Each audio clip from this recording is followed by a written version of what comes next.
پیارے بچوں، ایک دفعہ کا ذکر ہے کہ سمندر کنارے ایک درخت تھا جس پر ایک چڑیا نے گھونسلہ بنایا ہوا تھا۔ ایک دن تیز ہوا چلی تو چڑیا کا بچہ سمندر میں گر گیا۔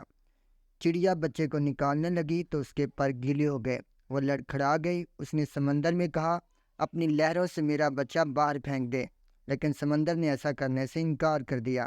چڑیا بولی، دیکھ میں تیرا سارا پانی پی جاؤں گی، تجھے ریگستان بنا دوں گی۔ سمندر نے اپنے غرور میں گرج کر کہا، اے چڑیا، میں چاہوں تو ساری دنیا کو غرق کر دوں، تو میرا کیا بگاڑ سکتی ہے؟ چڑیا نے یہ سنا تو وہ بولی، چل پھر خشک ہونے کو تیار ہو جا۔ یہ کہہ کر اس نے سمندر سے پانی کا ایک گھونٹ بھرا اور اٹھ کر درخت پر بیٹھ گئی۔ پھر آئی، گھونٹ بھرا، پھر درخت پر جا بیٹھی۔ یہی عمل اس نے کئی بار کیا تو سمندر گھبرا کے بولا، پاگل ہو گئی ہے کیا؟ کیوں مجھے ختم کرنے لگی ہے؟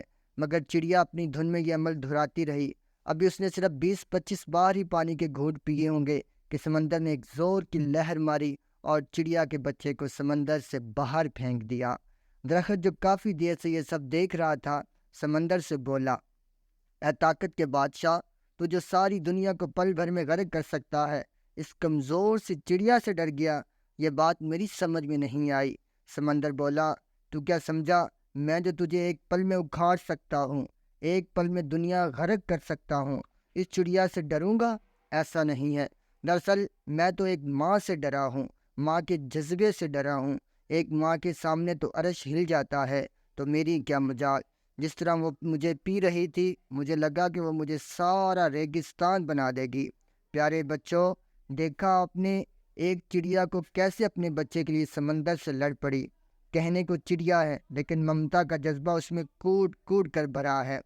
سب ماؤں کو اپنے بچے عزیز ہوتے ہیں۔ آپ کی ماں بھی آپ سے بہت پیار کرتی ہے۔ آپ کی ذرا سی تکلیف، دکھ پر پریشان ہو جاتی ہے نا؟ بالکل ٹھیک بات۔